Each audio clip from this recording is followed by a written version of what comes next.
오늘 또 현장 수업인데 오늘 날짜를 어떻게 기가 막히게 이렇게 날 잡았어. 안 오다가 왜 오늘 또 눈이 와? 그래도 뭐 우리가 서로 상호를 다 보고요. 현장 가서 눈으로 확인하면 돼. 원래 그런 거예요. 현장은 최종적으로 내가 할 걸 정해놓고 현장 가서 눈으로 확인하는 작업이고, 사전에는 우리가 다 작업해갖고 알아보는 거예요. 그래서 오늘 수업할 거는 저기 현장 조사 방법, 입찰가 현장 방법, 이걸 이제 공부할 텐데요. 우리 교재로는 자 9장 보시면 물건 분석이라고 있어요. 248페이지부터 있어요. 9장에서 물건 분석, 이 물건 좋은 물건인가요? 이렇게 나오죠. 권리 분석은 이 물건에 대해서 무슨 문제 있나요? 이렇게 물어볼 때 여기가 권리상에 문제가 있다 없다, 이거를 대답할 수 있는 능력, 이걸 이제 공부하는 거고, 물건 분석은 자 권리상의 문제는 없어. 그럼 이 물건이 투자해도 좋다 나쁘다, 물건에 한마디로 가치가 있다 없다, 이걸 판단하는 게 물건 분석이죠. 예. 그러면 물건의 가치를 본다는 것은 일단 현재 가치하고 미래 가치 두 개를 나눠볼 수가 있어요. 현재 가치를 알아보는 거는 제일 많이 하는 거 시세죠. 부동산 시세. 이 현재 가치를 알아보는 게 우리가 나름대로 조사를 하는 거죠. 감정평가사에 있는 금액, 그거는 감정평가사가 시기에 따라서 감정평가 방법에서 다르기 때문에 그건 시세가 아니에요. 그래서 시세는 우리가 따로 알아봐야 돼. 그래서 감정평가서는 감정평가일 뿐. 그 웃긴 게요, 이 똑같은 물건인데도 감정평가사가 A라는 감정평가사가 있고 B라는 감정평가사가 있어요. 근데 똑같은 시기에 감정을 했는데도 가격이 매우 틀려. 웃긴 게 진짜 그 상암동에 있는 예전에 그 아파트 하나 있어요. 똑같은 아파트는 시세가 다 나와 있잖아. 근데 감정이 어떻게 똑같은 시기에 했는데 1억씩 차이가 나. 이상하죠? 그러니까 이번 시기가 달라졌다면 그럴 수 있는데, 그래서 여러분들한테 이제 뭐 얘기를 했지만은 감정평가서는 믿어서는 안 돼요. 감정평가는 그 금액에 참고를 할 뿐이고, 우리가 전제에 대한 현재 시세를 알아보고, 그 다음에 아파트나 이런 것들은 시세가 다 나와 있어요. 근데 시세를 알기가 어려운 게 있어, 진짜. 뭐예요? 토지. 토지의 일반적인 시세는 있지만, 그쵸? 이게 사실 부르는 게 가격이야. 이게 똑같은 지역이라 그래도 여기 위치에 따라서 여기 있는 거는 틀리거든. 코너냐 아니면 안쪽이냐 이런 거는 다 다르죠. 그리고 뭐 임야다 대지다 가격도 천차만별. 그래서 이 가격은 토지 같은 경우에는 시세가 따로 없어. 알아보고 신권의 운용 분석을 해요. 자, 오늘 보는 거는 일반적인 내용, 물건 분석에 대해서 설명을 드릴 건데, 권리 분석을 하려면요, 권리 분석을 할 때 보는 서류가 있었죠. 뭐였어요? 매각물건에서 그 기본을 보는 거고, 우리가 보는 서류 있었잖아. 등기부 등본, 그죠? 사람의 권리관계를 보는 거, 등기부 등본. 그럼 그 사람에 대해서 소유자가 누구고, 여기에 대해서 임자가 뭐라는 걸 다 나오잖아요. 그 권리관계를 보는 등기부 등본인데, 물건 분석을 위해서 보는 서류가 있어요, 이번에는. 꼭 봐야 될 서류였어요. 이게 건물이냐, 토지냐에 따라서 이제 좀 나눠볼 수가 있어요. 자, 부동산은 쉽게 건물하고 토지죠. 건물하고 토지. 그럼 건물을 볼 때 봐야 되는 물건 분석할 때 보는 서류가 있어요. 뭐냐면, 뭘까요? 건축물 대장이라고 있어요. 건물에 대해서는. 건물을 최초로 지을 때는 만들어지는 게 건물에 대해서 건축 허가를 받고, 그 다음에 다 건물을 짓고 나서 사용 승인을 하거든요. 그러면 이제 건축물 대장을 만들어줘요. 건축물 대장. 그 건축물 대장을 만들어지고 나서 부동산 등기부 등본이 만들어집니다. 건축물 대장은 원조. 그 다음에 등기부 등본이 2차.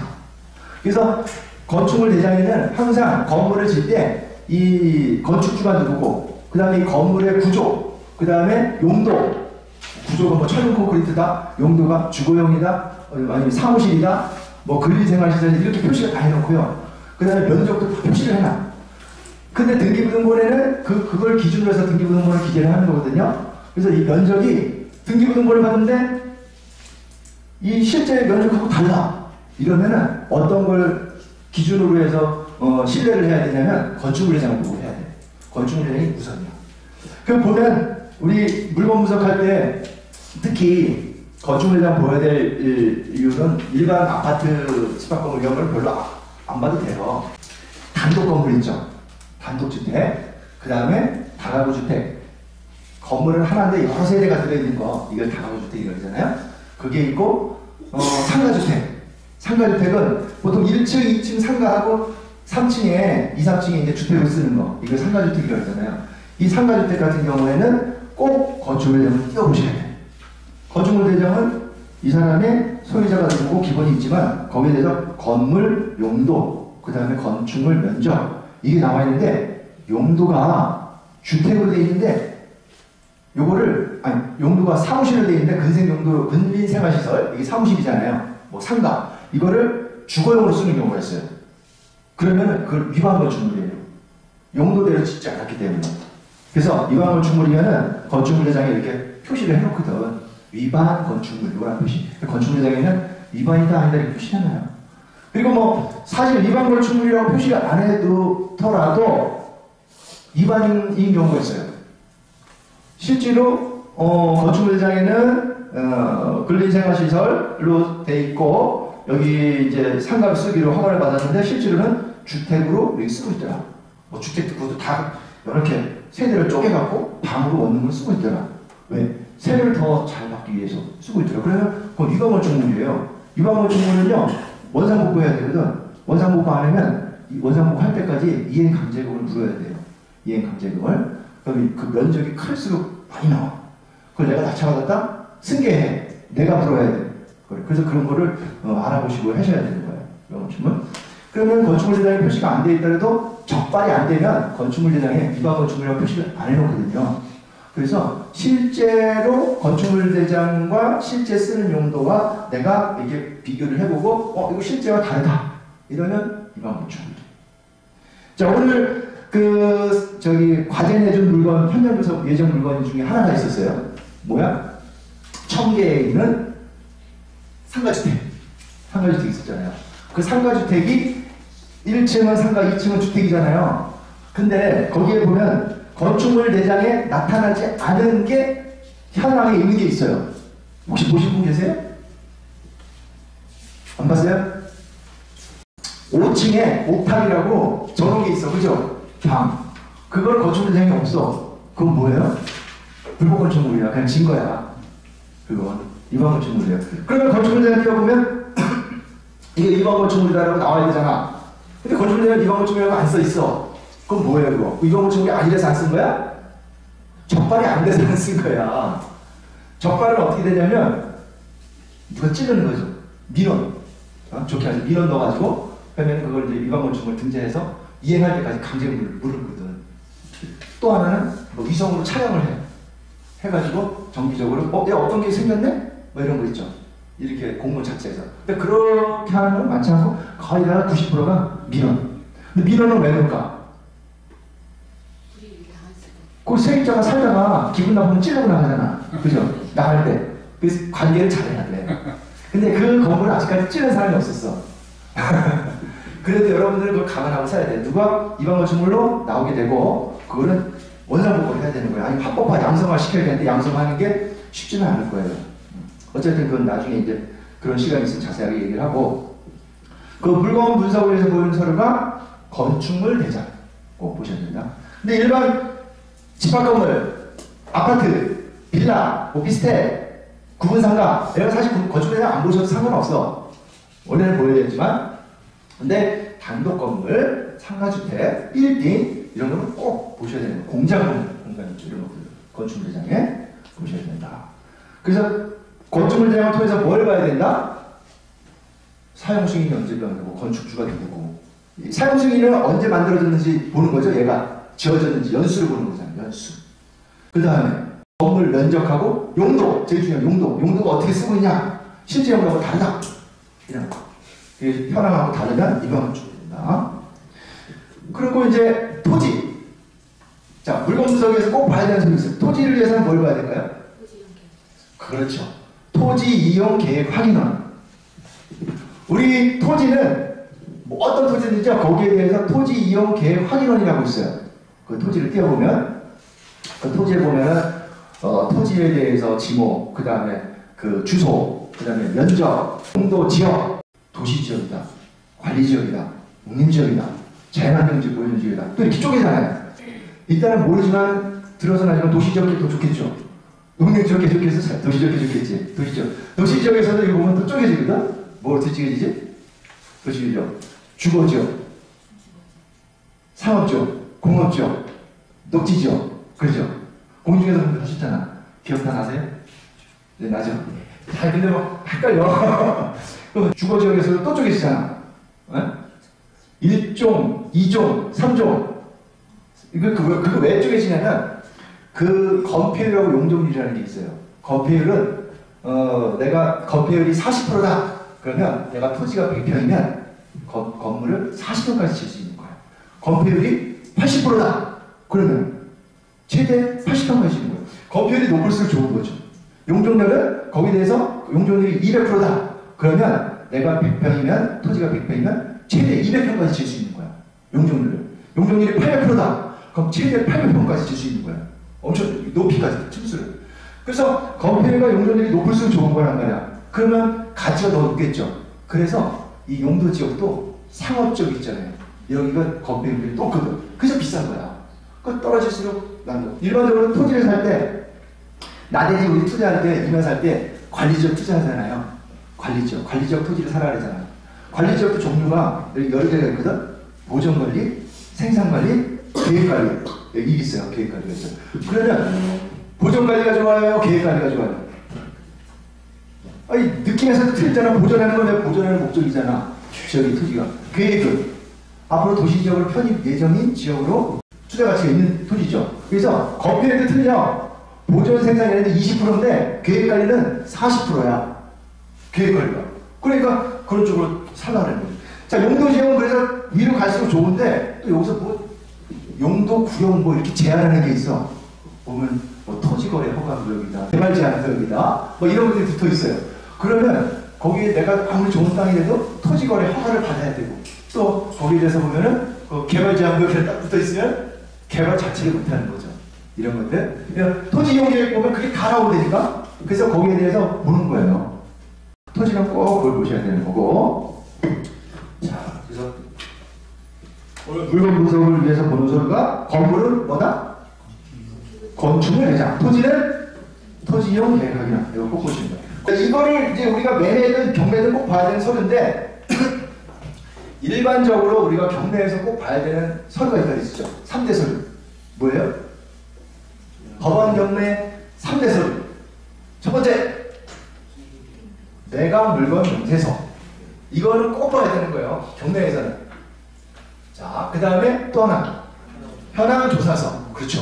그 또 하나 세 번째, 감정평가서. 이건 기본으로 딱 보여야 되는 거고, 이제 권리관계자들 등기등본 보는 거고, 이게 토지다? 토지 연결을 하나 띄어서 보는 거고, 건물이다? 건축물이다. 이거 보면 사실 다 끝난 거야. 공적장부 정리. 건물 보시면 건물 등기등본, 건축물 대장 띈다. 토지는 토지 등기등본, 권리관계. 토지 대장은 띄어도 되고 안 띄어도 되고, 이거 세부해놓은 거를 그 뜻이에요. 동그라미를 꼭 봐야 되고, 이건 할 안 돼요. 토지 이용계획으로 꼭 띄어야 된다. 지적도라는 게 있는데, 이거는 토지 소재지번들의 경계를 구분한 지도로, 토지 이용계획을 보면 지도 나온 거 있어요. 저 맨 밑에. 그거를 지적도로 해준 거야. 그래서 이거는 굳이 안 하셔도 되고. 참고로, 아까 토지 이용계획으로 나오는 지도 도면에 있는 그 거리 있잖아요. 그거를 가지고 보셔도 돼. 지적도에 나와 있는 거 굳이 안 해도, 여기 1200분의 1 있잖아요. 이거 1cm가 12m. 6000분의 1은 60m. 축척을 좀 줄이겠다. 그러면 뭐, 저기 그, 1000분의 1로 줄이면은 1cm 10m가 되는 거. 그래요. 등기부등 것들 때 700원, 발급은 1000원. 건축물정하고 토지연계획이랑 뭐 이런 걸 원본을 끼겠다면, 동사무소 구청마다 띄어서 됩니다. 대부분 인터넷 정부 이사를 끼면 된다. 농지 취득 자격증명. 이거 잠깐 한번 설명드릴게요. 우리가 농지를 취득할 때는요, 법원에서 농지 취득 자격 증명을 제출하라고 그래요. 제출하라고 그래요. 그 농지가 뭐냐면은 농사 짓는 땅이죠. 그리고 이제 지목으로는 전, 그다음에 탑, 과 이게 세 개를 농지라 그래요. 그래서 밭전, 전이, 그다음에 관은, 답은 논, 그다음에 관은 과수원. 과수원 이제. 그래서 지목 표시를 그렇게 전, 답, 관 이렇게 표시를 했는데, 이런 토지가 나오면은, 경매가 나오면 농지 취득 자격증명을 제출하라고 그래요. 그래서 이 농지 취득 자격증명을 어떻게 제출을 하냐면요. 관할 읍면사무소에 가서 산업회 농지 취득 자격증 담당하는 공무원이 있어요. 가면 거기에서 나 농지증 받으러 왔다. 요 토지를 내가 매입을 하는데 그건 써요. 신청을 해야 돼. 농지 취득 자격 신청서를 써가지고 오늘 이제 자체에서 심의가 필요한 거 심의를 열고, 그렇지 않으면 그냥 이제 3일 내에 발급을 해주는데, 심의가 필요한 것들이 이제 법이 바뀌었어요. 예전에는 아무나 가서 뭐 거리 상관없거든. 서울 사람이 제주도 걸 만나면 농지증은 나와요. 왜냐면 내가 진단하면 되는 거니까 거리 상관없는데, 요즘에는 그게 좀 까다로워졌어요. 농지를 갖다가 투기로 하니까 이걸 막기 위해서 이제 원래 그 제도인데, 농지위원회 심의를 갖게 됐는데, 심의는 거리가 먼지 타지역이 있으면 심의를 걸려. 그러면 보름 걸려요. 심의하는데. 그래서 얘를 해줄 거냐 말줄 거냐 그래야 돼. 근데 문제는 뭐냐면 이 심의를 걸리면 시간이 이렇게 보름 걸리잖아. 그걸 갖다가 허가돼갖고 내야 되는데, 경매에서는 농지 취득 자격증명을 낙찰받고 7일에 내라 그러거든요. 7일에 내라 그래. 그거 못 내면은 내 보증금을 몰수하는 거야. 법원에 몰수되는 거죠. 그래서 이게 농지위원회 심의를 받게 되면은 내가 시간이 오래 걸리기 때문에 못 내잖아요. 그럼 보증금을 몰수되기 때문에 이런 방법을 해결하기 위해서 제가 알려드릴게. 만약에 이 농지를 낙찰받을 때 농지 취득 자격증명을 7일에 제출해야 되는데, 그 전에 제출하기 위해서 하는 방법이, 낙찰 받기 전에 미리 한 보름 전에 그 농지증을 신청을 하면 돼요. 농지 취득 자격증명 담당 시의면 있잖아요. 가가지고 신청을 해놓으시면 돼요. 받아줘요. 예전에는 안 받아줬는데 미리 신청해요. 그래서 이게 농지 취득 자격증명이 나오면은 낙찰 받으면 되는데, 낙찰이 안 되면 안 내면 돼요. 네. 그렇게 하시면 돼요. 경매가 장점이요. 토지거래 허가구역에 있는 토지를 낙찰받을 때 토지거래 허가를 받지 않아도 돼요. 왜? 갑자기 이 동네가 뭐가 신도시로 개발된대. 여기가 우리가 화성 동탄 신도시가 막 개발하는 것처럼. 그러면은 외지인들이 막 와서 산단 말이에요. 그러면은 여기가 땅이 투기가 되고 나중에 보상하는데 지장이 생겨. 지가 막 올라버리니까. 그래서 국가에서 여기를 토지거래 허가구역을 묶어버려요. 외지인들 못 사게. 자체에서만 거래해야 돼요. 토지거래. 그러면 외지인들은 사더라도 토지거래 허가를 받아야 돼. 그 관청에다가 허가를 받아야지만 돼. 근데 너 사는 목적이 뭐야? 투기하려고. 허가 안 해준다는데. 나 이거 실제로 쓰려고. 여기서 전입도 해야 돼. 실질 이사도 와야 돼, 여기. 그러면 이제 해주는 거야. 조건이 까다로운 거죠. 그런데 경매는 그게 면제야. 토지거래 허가를 안 받아도 돼.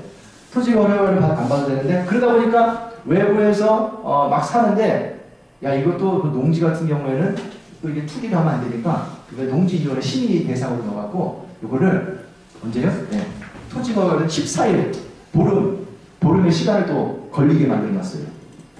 외지인들이 사거나, 이런 게 있죠? 토지거래 허가구역에 있는 농지를 취득할 때, 관의 경작자가 농지를 취득할 때, 관의 타지역이요.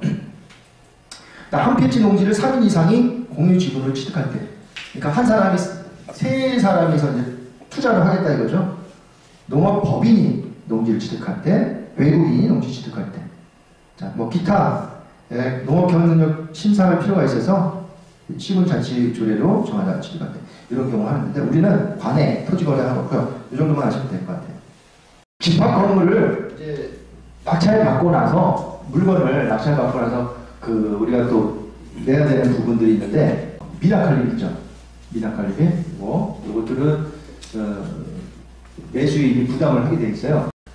미납관리비를 매수인이 인수하기 때문에 사전에 그 관리사무소 가서 얼마인지 물어보거든요. 미납관리비가. 그럼 얼마라는 거를 알려줍니다. 그래서 알려줘요. 그래서 이 물건을 내가 낙찰받으면 내야 된다는 걸 생각하고 입찰을 하셔야 되고, 그 법으로는요, 이 미납관리비를 매수인이 다 물어주는 건 아니고 딱 정해져 있어요. 요 금액만 매수인이 납부하면 된다. 이렇게 되어 있는데, 세 가지예요. 자, 전체 쓴 다 부분이 아니고, 공용 부분만, 첫 번째 공용 부분만 미납관리비, 그 다음에, 연체이자 애들 막 물어놨잖아요. 미납한 것들을 연체이자는 안 넣어도 돼요. 연체이자 제외하고. 그리고 기간도 정해져 있어요. 3년치만. 딱. 그래서 한 3년 넘어간 것까지 다 청구하고, 그 다음에 또 연체이자까지 다 청구하고, 그 다음에 자기가 쓴 전용 부분 있죠. 전용 부분 이거 다 청구하고. 그거는 안 내셔도 되는 거예요. 그게 판례로 그렇게 다 돼 있기 때문에. 금액이 많다 그러면요. 그렇게 이제 관리사무소하고 협의를 보시면 돼요. 협의는 간단해요. 관리비가 우리가 몇십만 원이면 얼마 안 되는 거는 큰 의미가 없지만 이게 몇백 가서 몇 천만 원 되는 경우가 있어요. 이게 상가가 분양하고 나서 규모가 큰 상가 같은 경우에는 임대를 한 번도 안 들어오게 되면요. 엄청나게 밀리거든요. 그러면은 이게 한 2천만 원, 3천만 원 되는 경우가 있어요. 관리비가. 그럼 그런 것들하고 관리소장하고 나중에 이제 낙찰을 받고 협의를 봐야 되는데 이것까지 다 청구하는 건 아니고 그 공용 부분만 3년치 연체이자 빼고 이렇게만 합의하면 돼요. 합의가 안 되면 판례 있죠. 책에 있는 판례. 여기 판례가 있어요. 그걸 가지고 주고 합의하시면 돼요. 다 알고 있어요. 이미 관리소에서도. 여기 있죠. 매수인이 부담해야 하는 것과는 공용 부분에 대해서만 연체이자 제고 3년 이내 부분만 부담한다. 대법원 판결 이렇게 있습니다. 판례도 적어놨을 거예요. 여기 체납관리비 승계 범위에 대해서 자, 이건 보시면 설명해 주셔서 어렵지 않고 그 정도 하시면 되고 그 다음에 또 뭐가 있었지? 여기에서 선수관리비 선수관리비가 있죠? 선수관리비가 뭐예요? 선수관리비? 아파트 서로 사업할 때 선수관리비 누가 냅니까? 일단 매수하는 사람이 선수관리비를 주잖아요. 그리고 그 매도인이 받아서 갖고 가는데 원래는 이 선수관리비는 관리사무소에다가 예치를 해야 되거든. 예? 이거에 이 미납관리비에 대한 예치적인 성격으로 만약에 이제 나중에 관리비를 안 내고 그러면 우리 갖다가 또 쓰는 건데 관리사무소에 선수관리비를 보관해놨다가 이제 소유자가 바뀌면은 매수를 한 사람이 관리소에다가 선수관리비를 납부를 하고 그 다음에 매도인은 관리소에서 그 관리비를 찾아서 가야 되는 거예요. 이렇게 관리소에 납부하고 관리소에서 매도인을 찾아가고 이거 번거롭잖아. 그러니까 매수인 매도인 간에 서로 주고받고 관리소에다가는 야 통보만 하는 거야. 이렇게 편하게. 그게 선수관리비인데 보통 면적에 따라서 금액이 커요. 아파트 면적이 20평이면 다 단지마다 다르지만 10만 원이다. 40평이다. 그러면 20만 원이다. 이래요. 그런데 오피스텔 같은 경우인데 보면은 어떤 데는 굉장히 비싸더라고. 한 20평대 선수관리비는 한 60만 원 나오는 게 있어요. 60만 원. 자기를 놨죠. 그거를 서로 주고받는데 매매는 그렇게 받는데 경매의 경우는 어떻게 되냐 이거예요. 즉 내가 낙찰받은 매수인이에요. 살고 있는 사람이 전 소유자야. 그럼 내가 얘한테 선수관리비를 줘야 돼요. 선수관리비. 엄연히 따져서는 줘야 되는 게 아니고 관리소에다 납부를 해야 되는 거지. 그리고 전 소유자는 찾아가는 거죠. 이게 맞는 거야.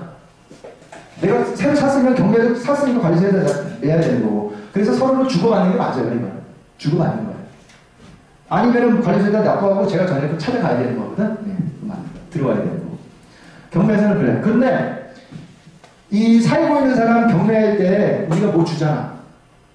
뭐 줘요? 이사비용 주잖아요.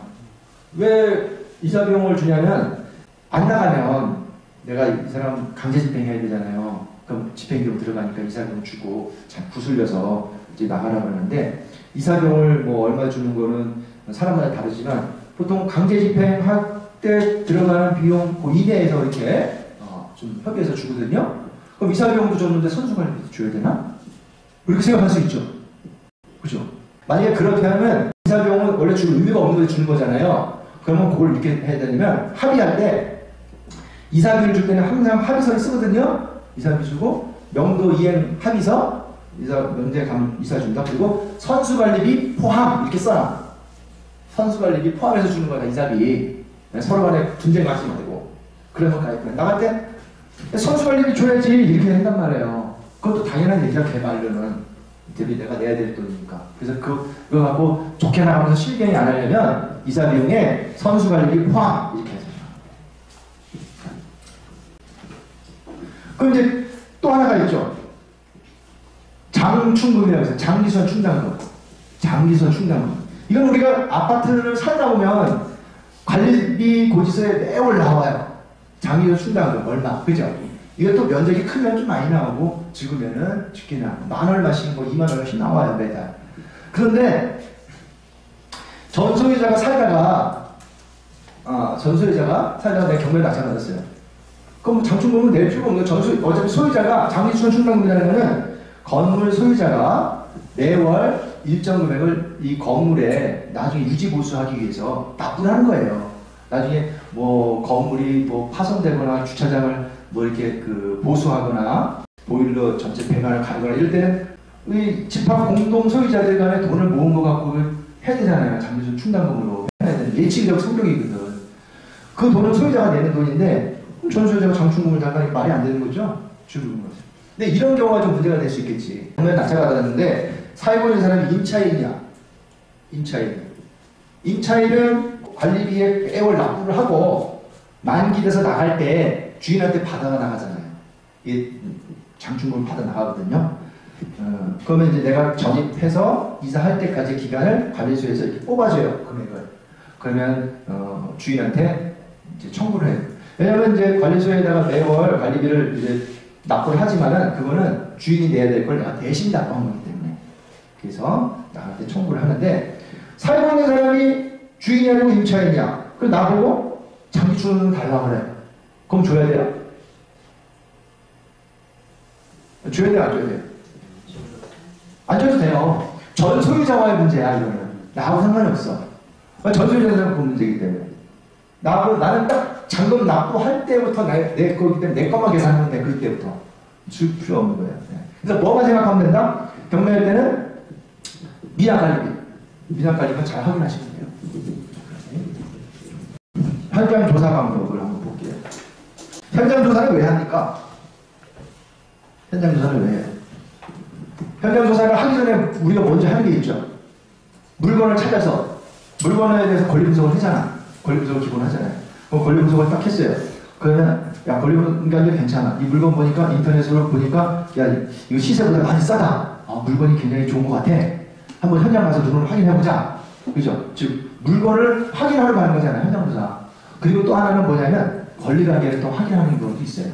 뭐 권리관계에 문제가 없으면 굳이 볼 필요는 없겠지만 이런 경우가 있죠.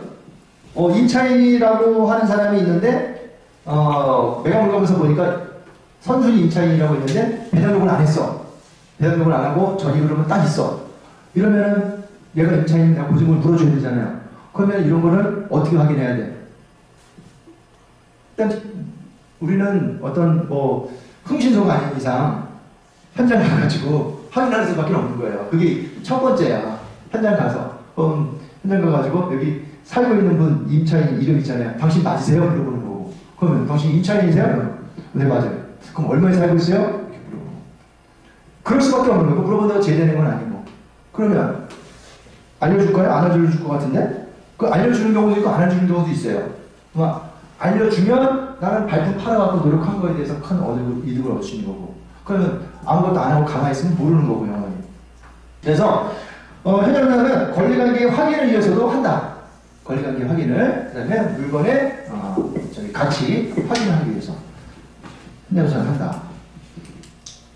현장 가서 물건의 가치 분석을 하기 위해서 하는 거는 제일 먼저 이제 시세를 알아보는 거죠. 현재 가치와 미래 가치를 보는데, 현재 가치는 시세를 알아야 되는데, 시세를 알기 위해서 가는 데는 부동산. 동네 부동산 가서 물어보는 거죠. 근데 사실 요즘에는 동네 부동산 안 가도 인터넷으로 다 나와 있잖아요. 인터넷으로. 매물 나와 있는 가격과 인터넷 네이버 시세와 또 실거래가도 또 이제 딱 나와 있으니까. 그러면 모르고 가는 게 아니고 부동산을 가더라도 내가 기본적인 시세를 다 알아보고 찜해놓고 적어놓고 그리고 가서 확인하는 거예요. 물어보는 거예요. 그런 차원. 현장 조사의 중요성. 자, 현장에 답이 있다 그래요. 입찰하고자 하는 물건을 선정하고요. 권리 분석도 하고, 그 다음에 현장을 나갔는데 여기 적어놨죠. 부동산은 똑같은 물건은 없어요. 개개의 물건마다 각기 다르고 가격도 달라요. 아파트 같은 경우에는 뭐 동일하고 동일 평형수에 있다고 하지만은 이게 층과 다르고 방향에 따라서 가격이 좀 차이가 있어요. 그렇지만 일반적인 건물을 이런 건 다 제각각이기 때문에 똑같은 물건은 없습니다. 토지도 마찬가지고요. 자, 서류상 문제가 없고 사진상 좋아 보이는 물건이더라도 현장에 가보면 사진과 다르거나 기대 이하의 물건이 있습니다. 그러면 갔다가 그런 생각을 해요. 아씨 괜히 왔네. 힘들게 왔네. 진짜 사진은 진짜 감정평가사가 멋있게 찍어놨어. 좋을 줄 알아서 갔더니 안에는 수리도 안 해놓고 완전히 뭐 통통 공실이야. 밖에는 좋아 보이고. 그래서 야 이거 장사하는 게 아니고 안 돼 있고 안 돼갖고 나갔구나. 망해서 나갔구나. 이거 사람도 들어오기 힘들겠네. 이런 것들이 있고요. 또 반대로 기대하지 않은 물건을 갔는데 정말 좋은 물건들이 있어요. 그래서 상가를 자꾸 예를 들는데 상가 가서 별로 이게 기대를 안 했어. 갔는데 과일 파는 아저씨한테 은근히 한번 그 과일 한번 파면서 여기 사람들 많이 다녀요. 많이는 안 다니는데 여기 지하철에 들어와가지고 여기 밑에 바로 계단에 이렇게 에스컬레이터 설치를 한대. 그래서 사람이 절로 다니다 이제 다 일로 다닐 거야. 이런 거. 그리고 현장 주민한테 늘 거기서 몇 년 동안 과일만 파니까 이거 아는 거야. 일로 와가지고. 그런 정보를 든다든지. 아니면 그 주변에 여기 고물상이 없어지고 지금 여기 호텔이 들어온다는데 그럼 요 건물이 얼마나 좋아지겠냐. 현장 가서 한번 주변 들어보는 것들. 그리고 봤을 때하고 이게 느낌이라는 게 있거든요. 이런 것들이 있어요. 그리고 권리관계에 있어서도요. 저는 선순위 임차인이 있어가지고 이제 입찰을 안 하는 물건들 있잖아요. 그 현장을 가보면 임차인을 만나는 경우가 있어요. 그리고 저 같은 경우에는 경험상 임차인이라고 해서 말을 안 해줄 것 같다는 생각을 많이 하잖아요. 근데 해주는 경우가 반반이었어요. 그래서 임차인은 진짜 임차인 이걸 하면 안 되겠지만 임차인이 아닌 경우도 있고 임차인이었지만 보증금이 대부분 적은 경우가 있었고 그래서 당당하게 입찰을 했던 경우가 있거든. 그거는 현장 조사를 안 하면 알 수가 없는 거야. 누구만 알아요? 소유자하고 본인밖에 모르는 거거든. 살고 있는 사람하고. 현장 조사해야 할 내용과 순서. 현장 조사하기 전에 준비할 사항 한번 봅시다. 자, 이 물건을 딱 고르고 나서 보는 게 이제 기초 권리 분석을 하죠. 경매 사이트를 이제 보고 기초 권리 분석을 해요. 권리 분석을 등기부등본상에 있는 권리 분석, 그다음에 등기부에 나타나는 임대차 분석, 그다음에 꼭 봐야 될 매각금을 해서 기타. 야 여기 권리상에는 인수되는 거 없는데 매각금에서 뭐라고 써놓은 게 있나 보는 거예요. 뭐 비고란이라든지 뭐 인수되는 거라든지 이런 걸 써놓거든 여기다가. 그래서 꼭 보라는 얘기예요. 매각금에서. 사람 조사서, 감정평가서, 그다음에 등기부등본. 건물이면 건축매장, 토지면 토지용이. 한 번 더. 자, 그 다음에 위성지도 로드뷰를 확인해요. 현장을 가기 전에 이 현장을 간 것 같은 거를 한번 체험을 하는 거예요. 위치와 로드뷰를 보면 요즘에는 그 네이버 다음 두 개를 가지고 이용을 해보시면 돼요. 그래서 장단점이 있어. 다음 거는 어떤 보면 다음이 원조거든요. 다음이 원조야. 그래서 옛날 거 있잖아요. 옛날 거. 옛날 당시에. 그 당시에는 요 동네가 어땠나, 앞에 건물이 있었나, 뭐가 있었나. 얘는 지금은 뭘 장사라고 그러는데 예전에는 가게가 뭐였지? 이런 것들 있죠. 보면 그런 게 참 유용해.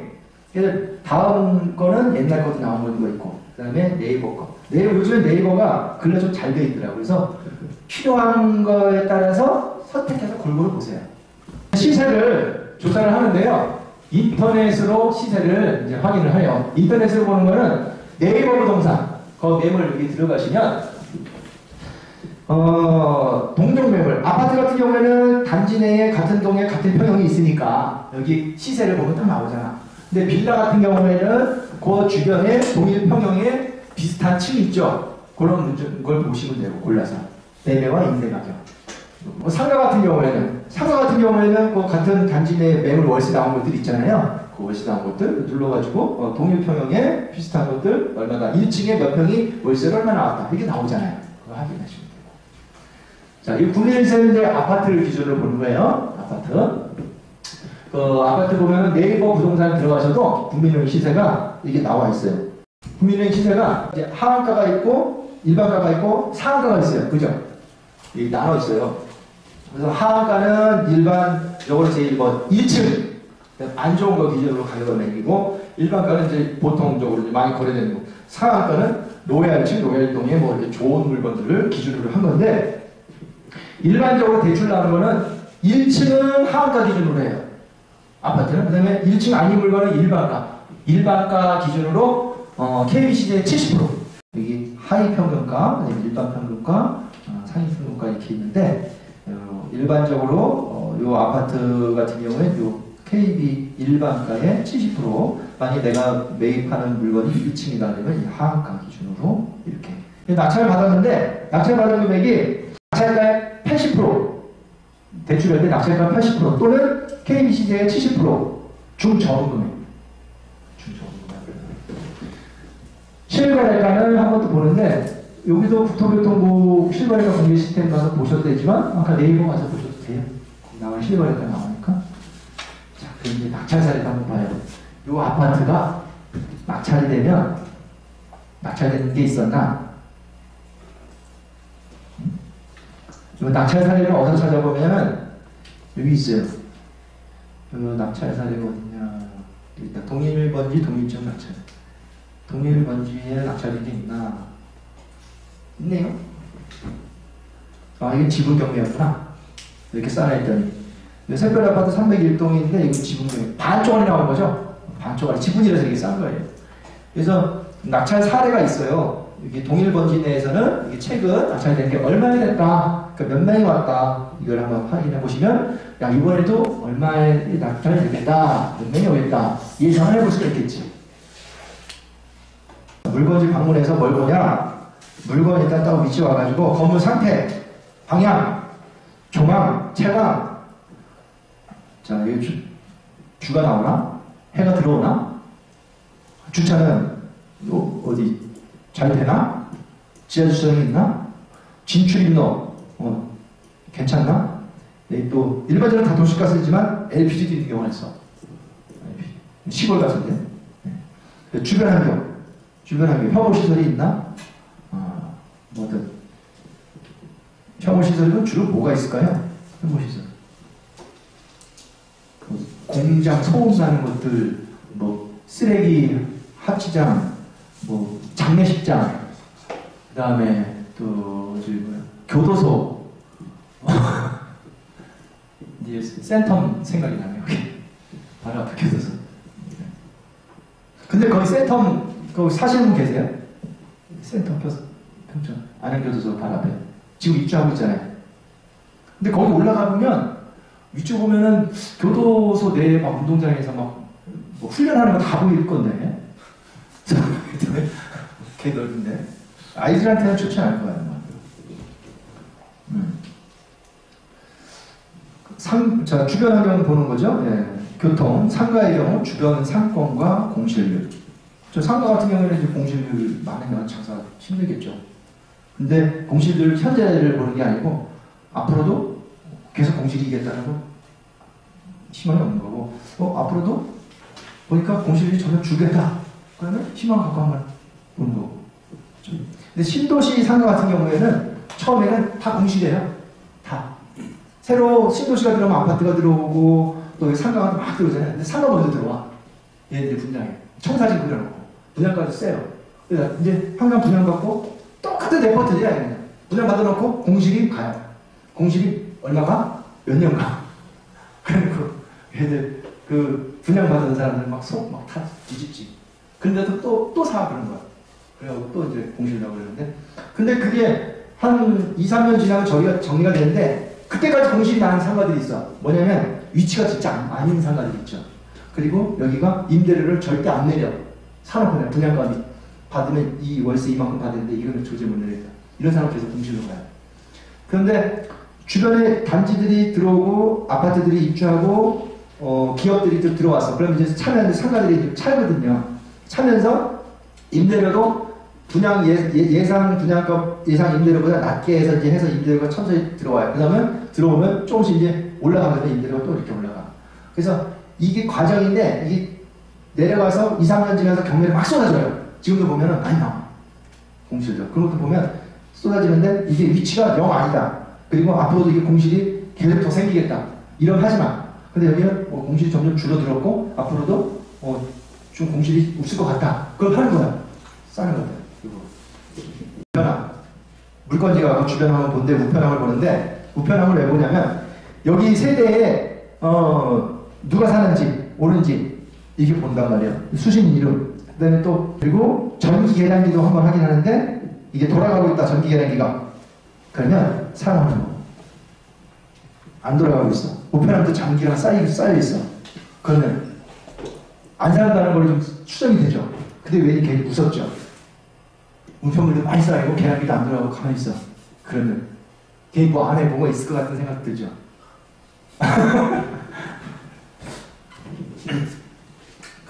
짐이 있을 거야. 짐. 사람이 죽지는 않았는데 죽은 건 아닌데 짐이 있을 거야. 그러면 나중에 낙찰 받고 영도하는 게 조금 애로사항이 생길 수 있어요. 사람이 있으냐 자기 이사비용 주고 가져가라는 데는데 사람이 없으면 이거 좀 절차가 좀 복잡해. 법으로 가야 돼. 정식 절차 밟아갖고 딱 가서 살고 있는 사람 이 소유자잖아요. 소유자가 김아무개야. 그럼 이제 요사 김아무개 상대로 인도 명령을 했어요. 그래서 인도 명령 결정은 나와갖고 집행관 사무실 가서 집행 신청을 넣었어. 그래서 이제 집행관이 날짜 잡아서 왔어. 와서 물 두드릴 거 없어. 없으면 이제 개문해요. 강제. 열쇠 불러갖고 강제 개문했다. 그럼 김아무개 사는지 확인해. 없어. 그럼 김아무개가 살고 있다는 증거를 찾아야 돼. 뒤져. 이 사람이 뭐 우편물 아니면 그 김아무개가 이름이 나와야 돼. 그 사람이 여기에. 그래야지 그걸 집행할 수가 있어요. 그럼 그런 조사가 없으면 집행 못해요. 그 사람 흔적이 있어야 돼요. 김아무개 이름이. 그래서 있네요. 그럼 이제 집행해야 돼. 집행할 수 있는데 이것도 이제 집행하는데 시간을 정해서 다시 와갖고 이거를 한 2주 이상 최소 2주 이상 있다가 집행합시다 해갖고 다시 오면 집달관들 막 불러갖고 짐을 빼서 오도차 심에 실어서 어디로 간다? 이사지 보관센터를 갔다. 보관센터 갖다 놓고 거기서 얘가 찾아가야 되는데 찾아갈 때까지 계속 보관을 내야 돼. 연락도 안 되잖아요. 그러니까 안 찾아가. 안 찾아가겠지. 없는데 짐도 돈 값어치도 없는 돈 되는 거 다 들고 쓰고. 그러면 어떻게 해야 돼? 이거를 내가 다시 동상용을 붙여야 돼. 동상. 이거를 내가 비용 들어가는 거 있잖아요. 그걸 집행비용 들어갔잖아. 그거 확정 받아갖고 요 동상 경매를 붙여갖고 부동산 경매 말고 동상 경매 붙여서 거기 비용에서 내가 충당해야 돼. 남은 거 줘야 되는데. 근데 이걸 동상 경매 사는 사람이 누가 있어? 이거 다 쓰레기들이. 사실은 지가 이렇게 돈 내고 지가 받아갖고 처분하는. 그러니까 시간도 걸려, 돈 걸려. 안 살면 굉장히 골 아파. 그게 사람 살면서 훨씬 편한데. 점유자는 다 확인할 필요는 없어요. 권리관계에서 봤을 때 문제가 없잖아요. 인수대산도 아니고 또 소유자가 살고 있다. 그럼 굳이 점유자 확인을 하실 필요는 없어요. 근데 어떤 경우로 확인했냐면 살고 있는 임차인인데 임차인이 배당금을 다 못 받겠다. 이런 사람 있잖아요. 배당금을 다 못 받거나 아예 못 받거나. 그리고 또 선순위 임차인인데 이거 확인을 좀 해야 될 필요성이 있는 경우. 이런 경우 확인하시는 거. 그 임차인으로 배당 못 받는 거 굳이 확인할 필요는 없는데 왜 확인하냐면 혹시나 명도의 저항성은 몰라. 이 사람 이런 경우 있잖아요. 사회인 임차인 맞으세요? 이럴 때 뭐 여기 보증들 때 혹시 배당 관계나 한번 확인해 보셨어요? 확인해 봤겠지. 해보는 거. 아씨 나 못 받으면 여기서 나 죽어도 못 나가. 막 이런 사람이 있어요. 내가 이거 나갈 줄 알아? 막 이렇게 화를 내는 사람도 있고. 그러면 저 사람 나중에 집행할 때 시간도 걸리고 비용도 좀 생각해야 되겠다. 관리비는 관리사무소에서 확인하셔도 되는데, 요즘에는 여기 보면 인터넷에 여기 관리비 나와 있잖아요. 이렇게 유료 사이트 보면 여기 채널에 맞네. 요게 확인일자가 11월 21일자예요. 그래서 지금 더 늘어날 수도 있고 아마 일부 갚을 수도 있을 거예요. 그리고 관리사무소 전화번호도 여기 적어놨어요. 여기. 그래서 여기 적혀 있지만 입찰하기 전에 관리사무소에서 전화를 해서 한 번 더 물어보셔요. 얼마 밀렸는지. 자, 146만 이 정도 밀렸으면, 이 작은 병사에 이렇게 밀렸으면 이 사람은 대체 몇 달을 안 낸 거야, 이거? 그렇죠? 안 사는 거 아니야? 모르겠다. 일단 한번 가보죠. 시세조사는 부동산을 가서 이제 물어보는데, 동종 물건 시세와 경매 물건의 경우 임대 시 임대료와 매매 가능 여부, 이걸 확인하는 거예요. 최근 거래된 금액은 얼마에 있는지, 그 다음에 개발 계획, 미래 가치. 중개사무소 방문 시에 참고하실 멘트가 있어요. 자, 이 물건, 경매로 나온 물건 임대를 놓게 되면 얼마 받을 수 있겠습니까? 이렇게. 또는 자, 이거 매매로 놓으면 얼마에 팔리겠습니까? 그럼 만약에 이걸 내가 임대를 놓게 된다면 시간이 얼마나 걸릴까요? 자, 내가 이거 낙찰 받으면 사장님이 이거 임대 놓아주실 수 있어요? 이렇게 멘트. 그럼 팔아주실 수 있어요? 수수료는 두둑히 줄게요. 수수료 준다 그러면 다 좋아해요. 수수료를 안 주려고 그러면은 안 주거나 조금 주거나 아니면 나한테 이득이 없다. 그럼 중개사 사장님은 외면해요. 그 심리만 아시면 돼요. 일단 경매 물건 보러 갔을 때는 뭐예요? 나하고 동의 안 되잖아. 별로 잘 얘기해 줄 필요가 없겠지. 근데 내가 매매를 사러 왔어. 그러면 매매를 잘 하겠죠. 그래서 모두는 경매 물건을 보러 온 것처럼 사실대로 얘기한 것도 있지만 일단 매매로 사러 온 것처럼 물어보시는 것도 필요해요. 매매로. 또는 임대를 얻을 것처럼 얻는 거. 그래서 요 물건을 독립형에서 이 정도 지금 금매를 얼마 정도 살 수 있어요? 전세 도면은 얼마 나갑니까? 세놓고 하나 좀 사볼까 하는데. 경매 물건 보러 왔을 때는 경매 물건을 하나 또 직접적으로 물어보셔서 아까처럼 어떠한 모르는 스토리가 있을지 모르잖아. 그 물건 경매 나왔는데 그 물건이 매매로 전세 넣으면 얼마나 받을까요? 전세는 잘 나갑니까? 그럼 사장님이 전세 넣으면 바로 빼줄 수 있어요? 그러면 그래 받아와. 내가 전세 받아줄게. 그리고 기타 관련 문의할 곳 방문을 하는데 행정복지센터 인허가 기관이 있으면 의뢰한다. 행정복지센터는 그 전입세대 열람 뛰러 가는 건데요. 사실 전입세대 열람은 굳이 안 가셔도 돼요. 여기 인터넷 유료 사이트에 나와 있어요. 전입세대 열람 내역이 여기 있잖아요. 이렇게 띄우시면 돼요. 현장조사 체크리스트. 물건 현장 조사 갔을 때 요거를 이렇게 조사한 걸 체크리스트를 해놨어요. 물건 조사 내용과 물건에 따라서 다르지만 일반적으로 공통적인 내용이 있습니다. 이렇게 보시면 돼요. 현장 조사 체크리스트, 물건 유형, 아파트, 사건 번호, 주소지 체크하세요. 기초 권리 분석 체크, 경매 진행 서류 체크. 물건 외부 조사, 체크. 점유자 확인, X. 주변 환경 입지, 동그라미. 관리비, 동그라미, 체크. 시세 조사, 매매 전세 월세, 얼마다? 체크. 개발 계획, 체크. 없다, 있다. 전입세 대열람, 체크.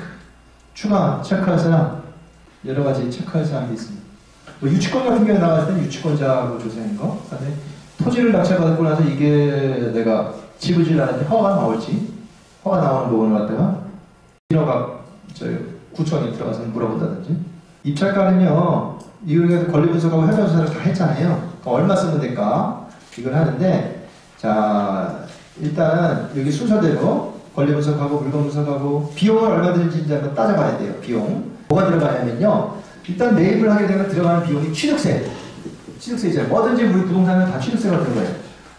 일단 취득세하고 등기 비용 요거 보시면 되는데, 명도비가 또 있어요. 이사비 또는 강제 집행 비용. 잔금 내고 입주할 때까지 대출이자, 뭐 임대 돌 때까지 대출이자. 이것도 나가는 비용이죠. 이 집이 낙찰받았는데 수리를 좀 해야 된다면 수리 비용도 한번 들어갈 수 있고요. 내가 이걸 컨설팅을 받았다면 컨설팅 수수료 이런 비용이 있을 거고요. 뭐 기타 비용도 있을 수 있겠는데 뭐가 있을까? 기타 비용. 하여튼 비용이 있다면 모든 비용을 한번 입찰하기 전에 한번 따져봅니다. 입찰 비용은. 기본적으로 제일 많은 게 이제 취득세, 그 다음에 뭐예요? 명도비겠죠, 이사비. 그래서 예상 낙찰가는 매매로 살 때 금액하고 경매로 살 때 금액을 비교를 해가지고 매매로 살 때보다 싸게 사면 되는 거예요. 경매로 샀을 때 들어가는 비용, 낙찰가, 그 다음에 들어가는 비용이 있잖아요. 취득세, 명도비용. 크게 그거잖아. 명도비용. 매매로 살 때는 매매로 살 취득세, 그 다음에 명도비용은 따로 없지. 매매는 대신 이제 중개수수료가 들겠죠. 네, 중개수수료. 그거 따져봤을 때 두 개 다 비용을 총 합쳐갖고 내가 매매로 살 때 금액보다 낮게 쓰는데 그거를 얼마나 더 싸게 낙찰받을 것이냐. 이거는요, 그 물건이 인기도가 많다. 그러면 낙찰가 높을 거고, 그리고 또 이제 분위기가 하락기다, 상한기다에 따라서 또 올라가면 가격이 상한기 때는 높을 거고, 하락기 때는 좀 낮을 거고. 그거는 감은 어떻게 하면 현재 낙찰되는 사례들 있잖아요. 그리고 법원에 가서 직접 봤잖아. 인터넷으로 몇 명이 들어가고 얼마 낙찰된 걸 봤잖아요. 이런 걸 보면 우리가 알잖아. 요즘 어느 정도 된다는 걸. 그렇게 해서 쓰는 거고, 최근 낙찰 사례를 알 수 있으면 그걸 또 한번 참고를 해서 보는 거고. 하다 보면, 한번 입찰하다 보면, 내 물건 이 정도 썼으니까, 야, 요렇게 해서 익히면 오는구나. 그럼 다음엔 이 정도 쓰면 되겠다. 답이 나와요.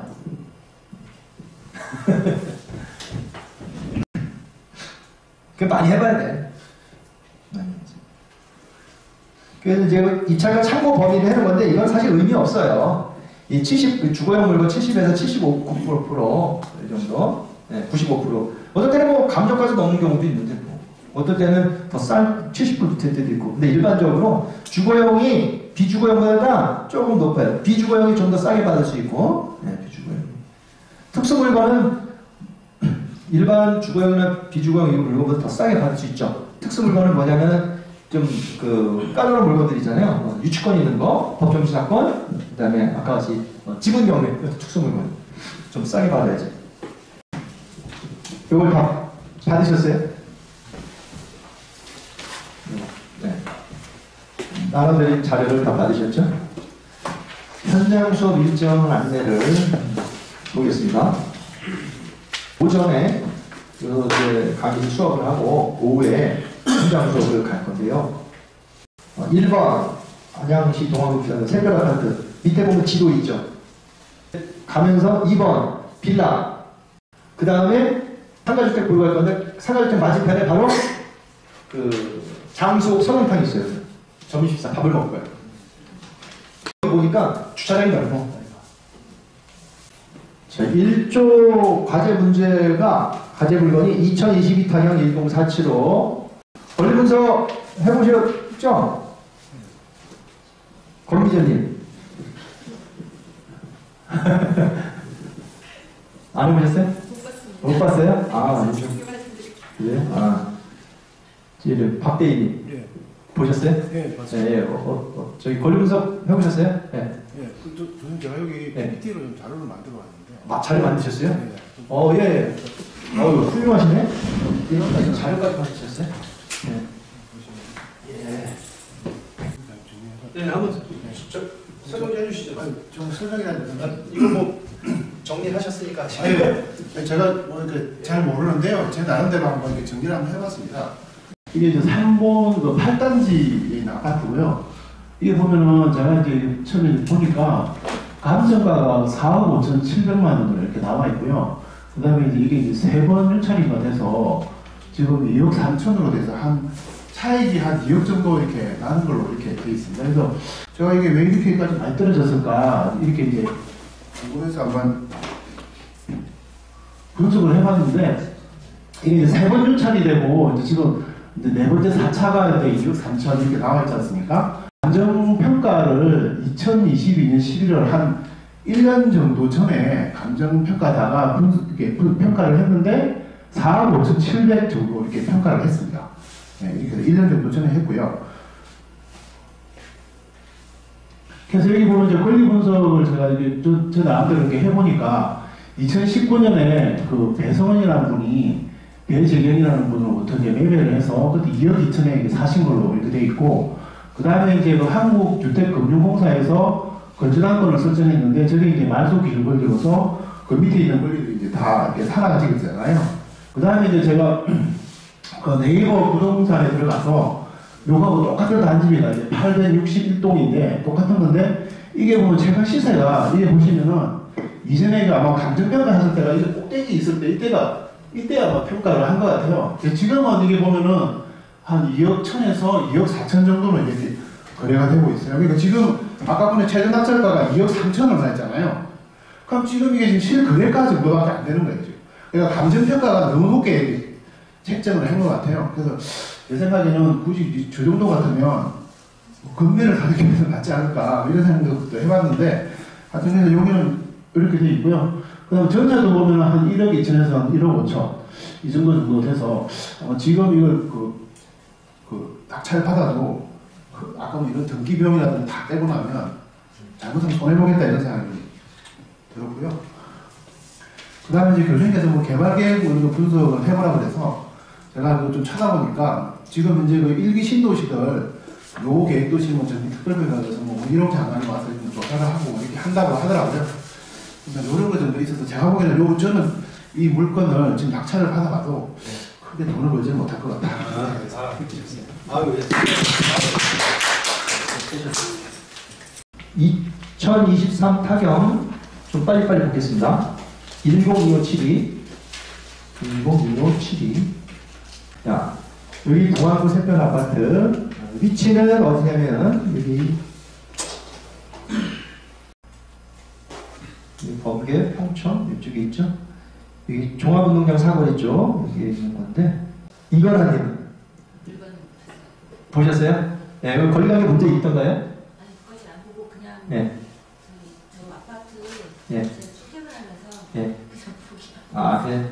별로 그냥 이게 방향이 서쪽 방향이라서 아, X했습니다. 이게 서쪽인가요? 네.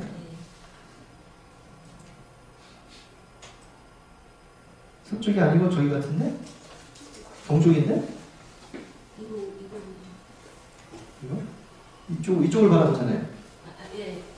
이쪽이 서쪽이고. 예. 근데 창문이 예. 베란다 창문이 서쪽으로 있어요. 아, 그래요? 창문이 이쪽에 있는 거 아니야? 아, 저도 안 받아보는데. 입구는 동쪽인데. 네.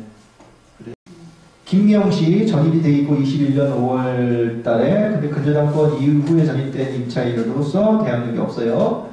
그러면 저축은행 이후에 말소 되고요. 매번 물으면서 한번 보니까 임차인 외에 뭐 여기 따로 언급된 건 없어요. 그래서 괜찮고요. 이 사람이 임차인이든 아니든 상관은 없어요. 매수인하고는 어쨌든 요거 낙찰 받은데 시세하고 요거를 좀 알아봐야 되는데 알아보지 않으셨다니까. 시세는 3억 7천? 아, 3억 7천 정도 해요? 예. 예, 요 정도 평수에 한 17평요. 5천, 7천 이 정도. 3억 5천에서 7천. 예, 3억 5천, 7천 정도. 전세는요? 2억. 층수가 놀랄치고는 한 2억 2천, 2억 1천. 아, 여기 3페이지 보시면 종합운동장 쪽에서 그 월판선 계획이 있잖아요. 종합운동장 사거리 지하철로 이제 들어오는데 거기 보면 여기가 역세권이죠. 내가 종합운동장 사거리 여기 생기냐 이렇게 걸어오니까 한가람 한양 아파트하고도 같이 이제 수혜를 입는 단지가 되겠습니다. 관양동에 있는 빌라인데 3억 8천에 두 번 빠져서 2억 4,320만 원이고요. 위치를 보니까요. 여기 가만 보면 인덕원역이 이렇게 있는데 인덕원역하고 거리가 얼마나 되나? 커요. 인덕원역하고 한 650m 정도? 네. 150m 정도면 거리가 가깝죠? 여기 맞은편 쪽으로는 동편지구. 다들 아시겠지만 인덕원역이 계속 터지고 역세권이 트리플 역세권이 생기잖아요. 여기가. 그래서 이쪽 주변으로 땅값이나 건물값이 많이 올랐어요. 그래서 여기 반경을 비롯해서 평촌은 그렇다지만 이쪽에 인덕원, 여기 의왕 쪽, 의왕 내선동 쪽, 인덕원 대로 아파트, 그다음에 여기 이편한 세상, 센트럴 차이, 여기가 포일자이였잖아요. 근데 이제 여기도 인덕원 영향을 받기 위해서 인덕원 이름을 바꿨어요. 여기 인덕원 더 퍼스트 대리 이편한 여기도 인덕원이 아니었어요. 인덕원을 넣은 거예요. 왜 인덕원을 넣냐? 그만한 이유가 있어요. 가치가 올리려고, 브랜드 아파트 가치 올리려고. 그만큼 인덕원이 핫하기 때문에 그래요. 여기가. 그러면 이쪽에 지금 인덕원 더 엘센트로 여기 있죠. 엘센트로 대장 아파트잖아요. 여기가 사실 대장 아파트인데 이 엘센트로가 거리가 얼마나 되나 볼까요? 꽤 멀어요. 여기가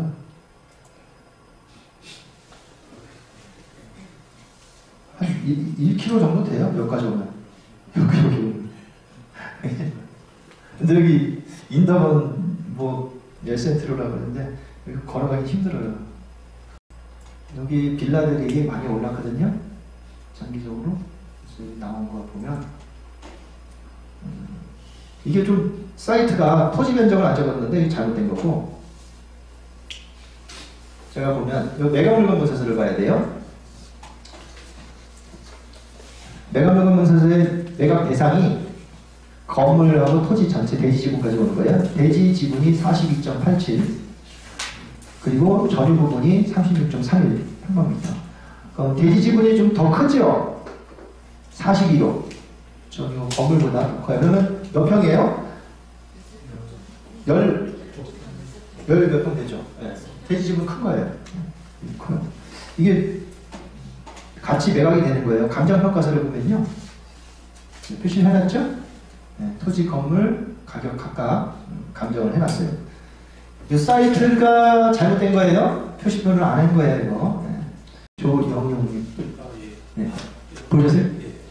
예. 좀 시세가 어떤 거예요? 현 시세는 2억 5천이고 전세가는 1억 1,500 2억 5천. 근데 이게 감정가 대비해서 많이 싸네요. 매매가 가격이 2억 5천이에요. 감정은 지금 3억 8천 잡혔는데. 네이버 부동산. 네이버 근데 어떻게 알아보신 거예요, 시세는? 네이버 부동산에 부동산이요? 네. 실거래가. 실거래가? 근데 이 물건이었어요? 빌라? 실거래된 게? 이 동에 있었던 것 같아요. 이 동에? 같은 면적에? 실거래가? 실거래가를 보면 이거 보시겠나? 이거. 근데 지하잖아요, 이거는. 22년도. 네. 지하층은 웬만하면 안 사잖아요. 거의 한 1억씩 차이 날 거예요. 한 3억. 감정이 좀 높게 잡혔다고 하네요. 근데 주변에 매물들 나온 것들 보면 호가들이 높을 거예요. 자, 이번에 일단 지나쳐서 이제 한번 물건 한번 상태 한번 보는 거 지나가 보고, 다음 물건. 이거는 청계동에 있는 상가주택입니다. 상가와 주택이 혼합된 물건이죠. 자, 위치를 한번 볼게요. 아까 인덕원에서 이렇게 엘센트로 저쪽 오면 여기가 청계마을 휴먼시아가 있어요. 청계마을 휴먼시아가 있어요. 이쪽으로 이렇게 있고요. 이쪽으로 이렇게 가면 여기가 판교가 되죠. 이쪽으로. 여기에 도로변 쪽 코너에 있는 이 상가 주택인데요. 한번 건물 한번 볼까요? 얘입니다. 코너에 괜찮죠? 네. 자, 그리고 또 하나 마침 또 보실게. 자, 오늘 점심 먹을 때가 바로 이 집. 여기입니다. 이렇게 오셔서 이렇게 쑥 들어가시면 돼요. 권지현님? 안 하셨어요? 잘하셨어요. 이게 뭐, 금액이 크니까 좀 그랬나요? 이 임차인들이 쭉 이렇게 여러 명이 있는데, 말소 기준 권리인 여기 근저당권 서손새마을금고 2016년 5월 10일 이 전에 들어와 있는 걸 한번 보는 거예요. 전에 들어와 있는 애. 김종대 2014년 있죠? 1천, 이 하나, 2천. 근데 얘도 1순위이기 때문에 뭐 배당을 받을 것으로 봐요. 그리고 또 얘 전에 전입되어 있는 걸 보는 거 찾아봐. 전입이.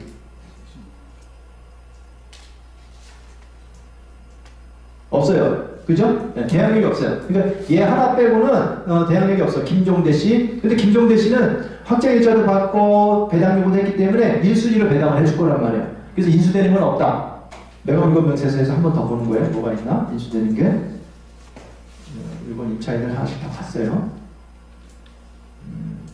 비고라 보니까요. 일괄 매각 제시의 건물 포함.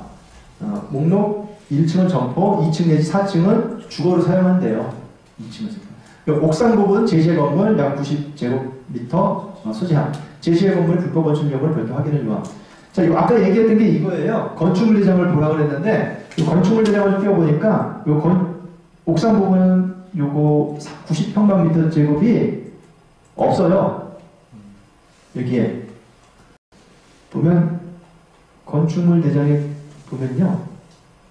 자, 1층, 2층, 4층, 1층 근생, 2층 다가구주택, 3층 다가주택, 4층 다가주택. 면적이 있는데, 그 밑에 5층이라든지 그 옥탑 부분을 허가받았으면 써놔야 되는데 안 써놨어요. 그러면 이거는 위반 건축물이에요. 여기를 세를 놓으면 이게 중요하지. 세를 얼마나 넣을 수 있을까? 그죠? 여기 2층에. 그래서 6페이지에 면적을 이렇게 도면을 이렇게 그려놨잖아요. 이 감정평가서에 있는 도면이에요. 6페이지 보면 1층 130.75, 2층 이렇게 있고, 2층은 두 가구죠? 201호, 202호. 그림 보시는 거죠, 지금? 네. 201호, 202호, 두 가구. 방이 두 개씩이고, 그 다음에 3층은 한 세대네? 아, 큰 방을 쓰나봐요. 전체를, 한 층을 다 쓰나봐요. 4층도 한 세대가 다 쓰나보네. 5층, 옥상, 이거. 이렇게 있어요. 그래서 임대 내역을 한번 적어보라는 거예요. 1층, 2층, 3층, 4층, 5층, 옥탑. 이게 보니까, 우리 현재 들어온 임대 내역을 한번 볼게요. 여기에. 자, 거기다 적어보세요. 우리 적어놓는데, 해놨죠? 1층, 철장. 얼마야? 5천에 210만원. 2층은 두 가구였죠? 2층을 찾아봅시다. 여기 있다. 202호 1억 5천. 그 다음에 201호 1억 6,500. 그럼 3층. 3층 없나? 3층 없어요. 3층 없네. 4층이 2억 1천. 또 여기 증액분 2억 3천. 2억 3천 보면 돼요. 그죠? 2억 2천 3천이니까. 4층이 2억 3천. 3층은 아마 주인이 쓰나 보다. 아니면은 신고를 안 했든지. 그러면 대충 3층도 한 2억 3천이면 임대 놓고 갔죠. 4층이 2억 3천이니까. 그럼 여기다 바로 열고 예상 임대 2억 3천 써. 그럼 이게 지금 얼마 정도 들어있는 거예요? 옛날에 들어온 거에서 임대를 더 받지 않을까? 또 이것도 있어요. 건물이 좀 수리를 해야 되면 또 수리비용도 들어가야 되거든. 그래서 건물 상태는 현장을 물건을 가서 봐야 돼. 어디 이제 고장난 거나 부서진 거나 비세는 데가 있는지 이런 걸 한번 보고. 근데 여기가 개발 계획은 있나? 있죠, 이제. 개발 계획은 아까 비산동에서 이제 월판선 이렇게 지나가잖아요. 여기 보면 여기가 이제 청계역이 들어오거든요. 여기가 청계역이 여기 들어와요. 여기 청계역이 바로. 이거 역세권이에요. 그리고 여기 저 밭대기들 있잖아요. 여기 다 이제 아파트 들어와요. 엄청 커져요. 청계이지구. 여기 다. 여기도 도시가 바뀌어버려야 돼. 그리고 여기는 지금 어차피 지금 다 재건축 내선동 라구역 하고 있고 이쪽으로 싹 아파트 짓고 밀어버려요. 그러면은 이 도로변의 역세권에 여기가 코너 상가주택이면 위치는 향후 가치도 좋다. 여기 스타벅스도 있죠. 자, 그래서 이제 물건 이렇게 받고 우리가 이제 정리해서 이동을 할 겁니다.